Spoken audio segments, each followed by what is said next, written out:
Cooker की दूसरी सीटी बज रही है और मेरे हाथों की रफ्तार तेज हो गई है। बरस करते करते आनन फानन में मुंह पर पानी के कुछ छींटे मारकर अपने ही दुपट्टे से पोंछकर किचन की ओर भागती मैं। अभी 10 मिनट है बच्चों और इन्हें उठाने में, ऐसा इशारा किया घड़ी ने मुझे। अरे लो, अपना परिचय तो कराना भूल ही गई मैं इला, अर्थात इला सुशांत वर्मा। उम्र यही कोई 36 से 37 वर्ष और पहचान 13 और 11 वर्ष के 2 प्यारे बच्चों की माँ। हाँ, समझती हूँ कि पहले मैं पत्नी हुई, फिर माँ, पर जीवन की इस आपाधापी में पत्नी होना कुछ खास महसूस ही नहीं हुआ। सभी के आशीर्वाद से विवाह हुआ मेरा एक कुलीन आकर्षक युवक से, और सभी नवविवाहितों की तरह घूमने फिल्में देखने भी जाते थे ना हम। पर साड़ी और ऊंची हील पहने मैं कभी इनके कदम से कदम नहीं मिला पाई, और धीमा चलना शायद इन्हें आता ही न था। तीसरी सीढ़ी ने वापस धरातल पर ला दिया मुझे। चाय चढ़ाकर कदम बढ़ चले सुशांत को उठाने। पानी, टॉवेल और अखबार रखकर चाय का बुलावा दे दिया उन्हें रोज की तरह। और यह सुलभ और अंशिता भी ना रोज इतना परेशान करते हैं ना उठने में। अभी बस निकल जाएगी तो सुशांत को इन्हें स्कूल छोड़ने जाना पड़ेगा, और सुबह सुबह ही मूड खराब हो जाएगा उनका। उठो बेटे, चलो जल्दी करो।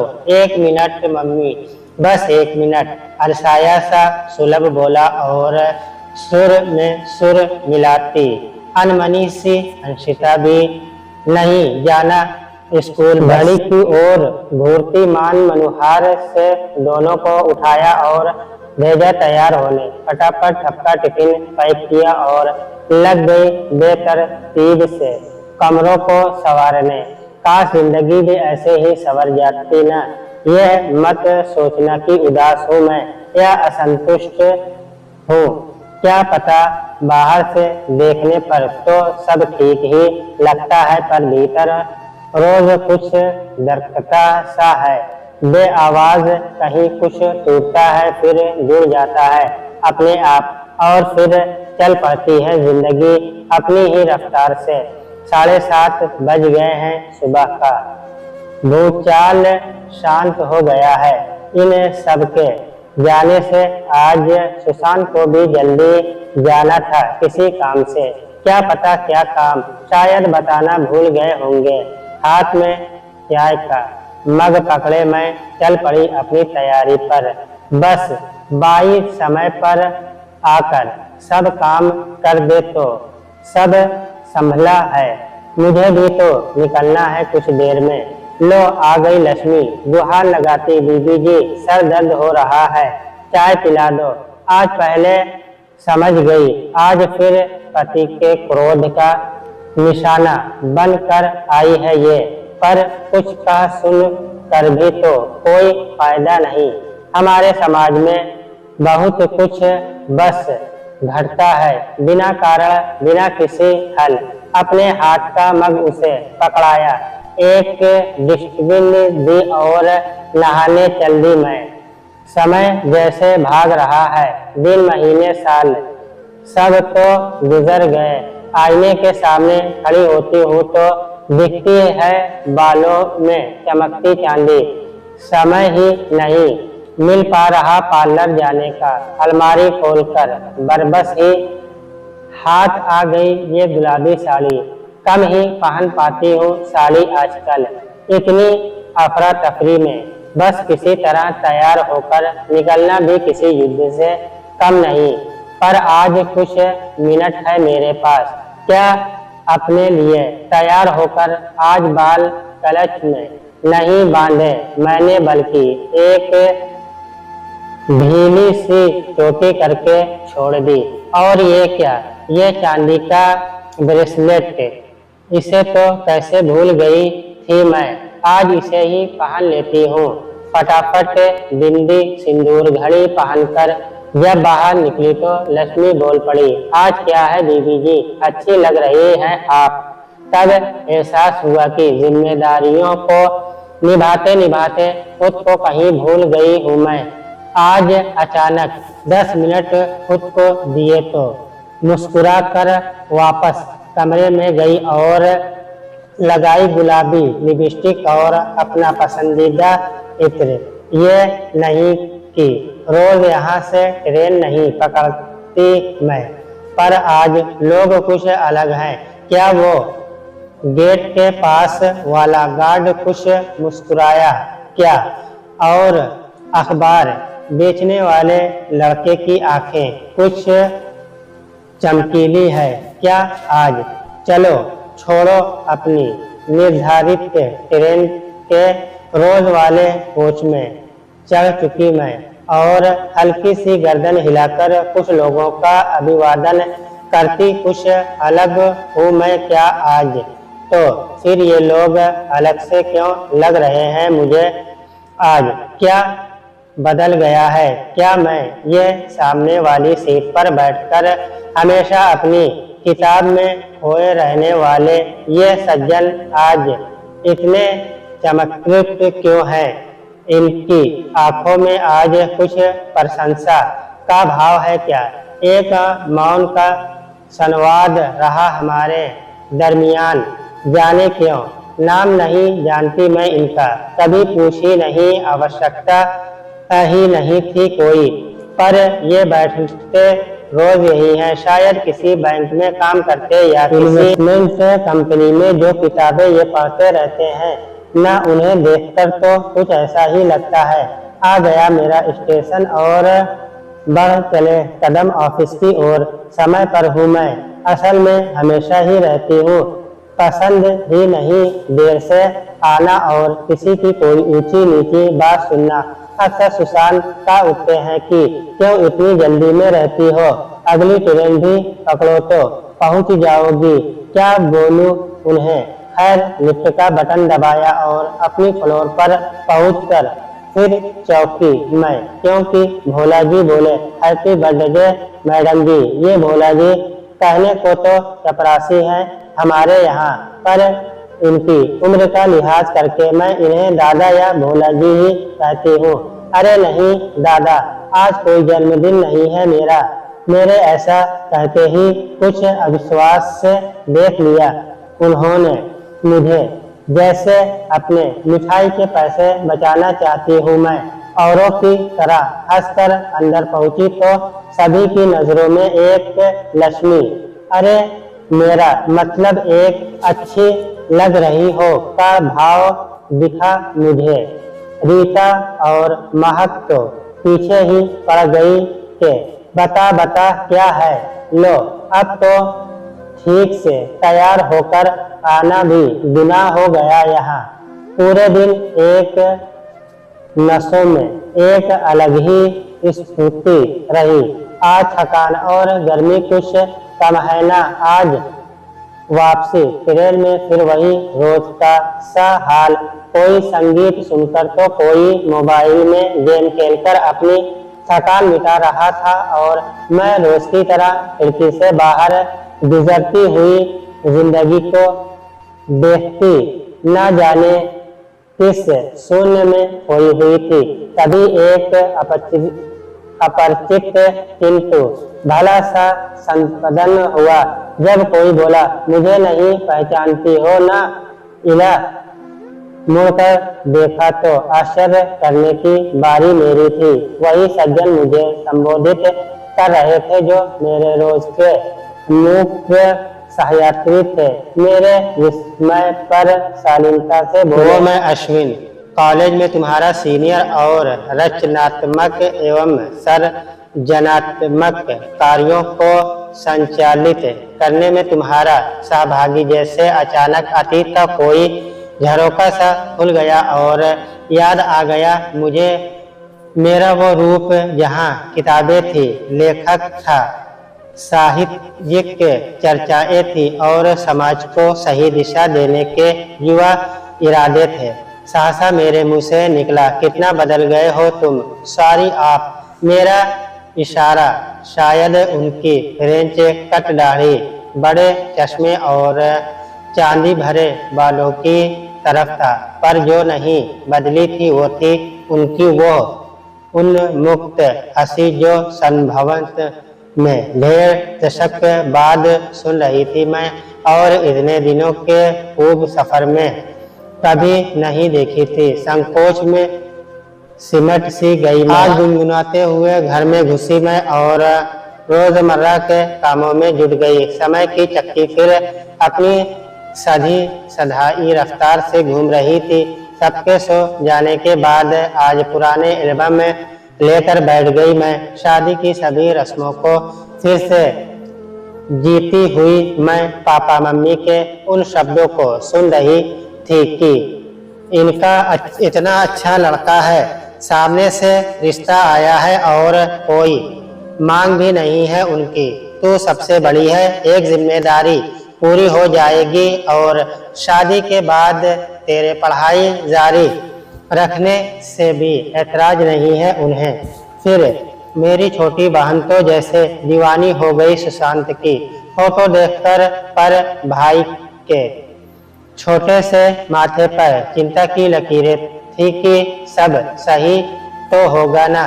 सगाई बड़ी सादगी से हुई और समय पंख लगाकर उड़ चला और वो विवाह भी हो गया।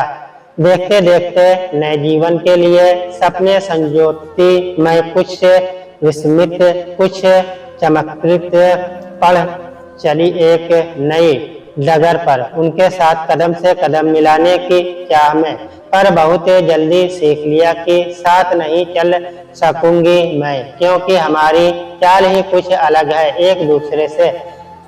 छेब कुंठा और दर्द को हावी नहीं होने दिया अपने ऊपर मैंने, और समझा जीवन का सार की जो जैसा है जितना है अच्छा है, यही नियति है, इसी में गति है।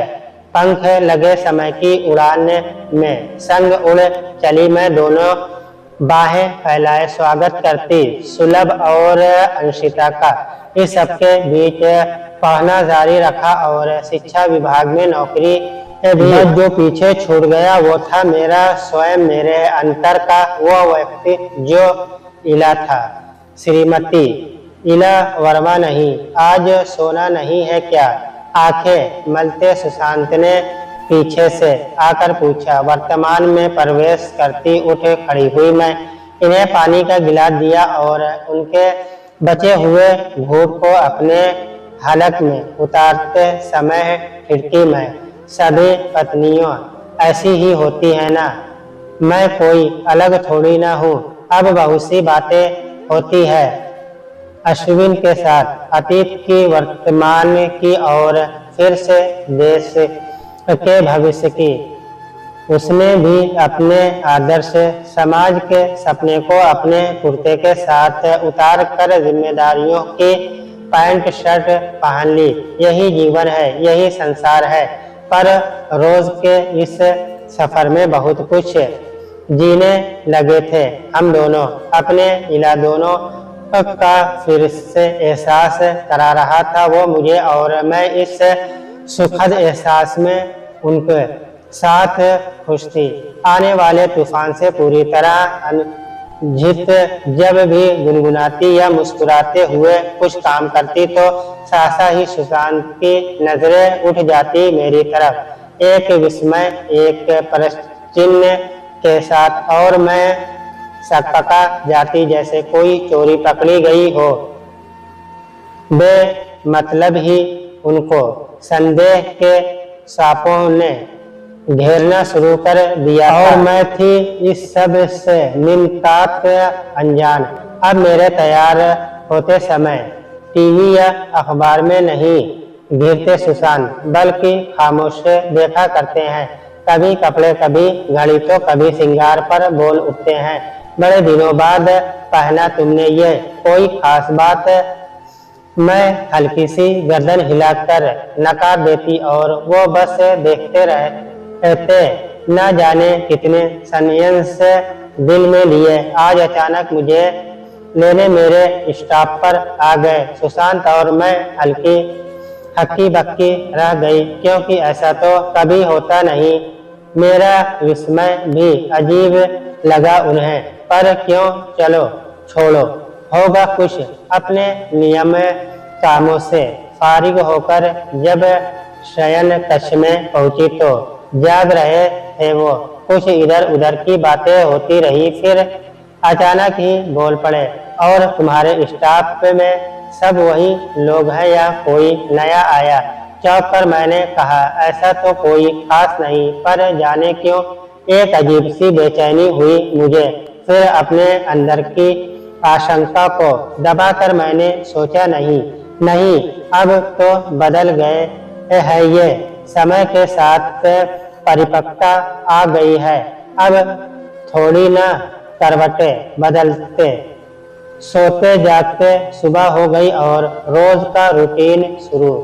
इनके चले जाने के बाद कुछ बेचैनी ही रही मैं, पर नकारात्मकता को त्यागने के अपने निश्चय पर वापस आते हुए तैयार होकर निकल पड़ी अपने काम पर।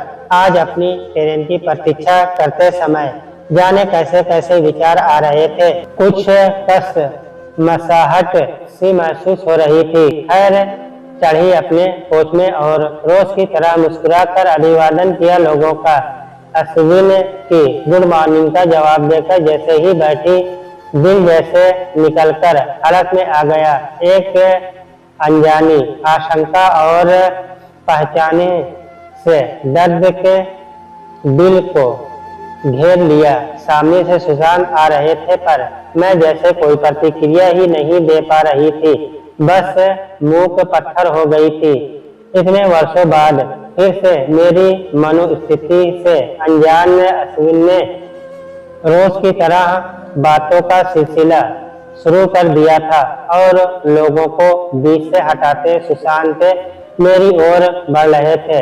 तो ये है वह कटाक्ष के साथ मेरे बगल में बैठ गए वो। आश्चर्यचकित अश्विन बोल पड़े, माफ कीजिएगा, किंतु पर उसके आगे वो नहीं। सुशांत बोले, जनाब, अगर आपकी आज्ञा हो तो अपनी खुद की पत्नी से 2 बात कर लूं मैं। सकपका कर चुप हो गए अश्विन, बेहद विस्मित मेरी आंखों से पानी पर जो पलकों पर ही ठहरा हुआ था। खुद को संभाल कर दोनों को परिचय कराया मैंने, एकदम यंत्रवत मशीनी रूप से। एक ब्रेक लगा, ट्रेन रुकी और उतर गए हम दोनों अपने घर जाने के लिए। इतना गहरा सन्नाटा किसी तूफान का अंदेशा है, ये जानती हूँ मैं, और शायद इस तूफान का ये भी। फिर भी रोम रोम से दुआ निकल रही थी कि नहीं ईश्वर, नहीं, अब नहीं। बच्चों के सोने के बाद आज कितना डर रही हूँ मैं अपने ही कमरे में जाने से। ऐसा नहीं कि जो होने वाला है वो पहली बार है, पर फिर भी बड़े दिनों बाद है, और शायद उस भाव को जीना सहना भूल चुकी हूँ मैं। कुछ बेहद चुभने से शब्द बह रहे हैं मेरे आंसुओं में, और मैं निर्दोष होते हुए भी एक अपराधी सी खड़ी हूँ कटघरे में। पता नहीं क्यों सुशांत इतना कड़वा बोलते हैं और इतने हल्के हो जाते हैं अपनी ही पत्नी के प्रति। शादी के बाद लगता था कि समय के साथ वो मुझे समझ जाएंगे और फिर ऐसा नहीं बोलेंगे, पर ऐसा कुछ कभी हुआ नहीं। सब ठीक है हमारे बीच, बस इनका विश्वास, इनका यकीन बेहद कमजोर है। अकारण शब्द कुछ नहीं कर पाते ऐसे में, और मेरे मौन को हमेशा मेरी स्वीकृति समझने का भंग पाले हुए हैं ये। आज तक समझ नहीं आता कि पुरुष इतनी आसानी से कैसे कुठाराघात कर देता है स्त्री के चरित्र पर, उनके सम्मान पर, उनकी आत्मा पर। अपने माता पिता की अच्छी बेटी मैं, अपने भाई बहन के लिए उदाहरण मैं, अपनी तरुणाई में भी कभी किसी के प्रति आकर्षित नहीं हुई। अपने आदर्शों पर चलते हुए अचानक 21 वर्ष की अध कच्ची उम्र में सुशांति हो गई मैं, न सिर्फ तन से अपितु मन से भी। मन में उनके लिए रूमानी ख्याल उठते थे, पर जल्दी ही समझ गई, यह समझा दी गई कि कितनी कमतर हूँ मैं। हर तरह से उनके बड़े कदमों और तेज चाल से कहीं पीछे छूटती चली गई मैं, एक इंसान के रूप में, और रह गई तो एक पत्नी जो बनती बिगड़ती रही। उनके हिसाब से नस्तर से चुभ जाते वो जब मुझे छत पर देखकर वो दूसरे की छतों पर जाने क्या ढूंढते या किसी से हंसकर फोन पर बात करते देख कुछ अजीब सा देखते, और हद तो तब हो जाती जब कोई मिस कॉल या ब्लैक कॉल आ जाती, जैसे मैंने ही कोई अपराध कर दिया हो। और इस सबके बीच सुलभ अंशिता के आने से कुछ ठहराव आया था, शायद यह मेरा खुद को भूल जाना ही ठहराव का कारण था। और आज जब मैंने खुद को संवारा तो वही सर्वदंश फिर से आज तैयार नहीं हुई मैं। अपना पुराना काटम का सूट निकाला, बेहतरीन बालों को क्लच में समेटा जैसे तैसे, और बहती असुधारा के बीच गुलाबी लिपस्टिक पीछे डाल दी, अलमारी में ताला लगाया घर पर, और अपने कुछ खुद हो पाने के इरादे पर और नपे तुले कदमों से चल पड़ी अपनी पहचानी डगर पर।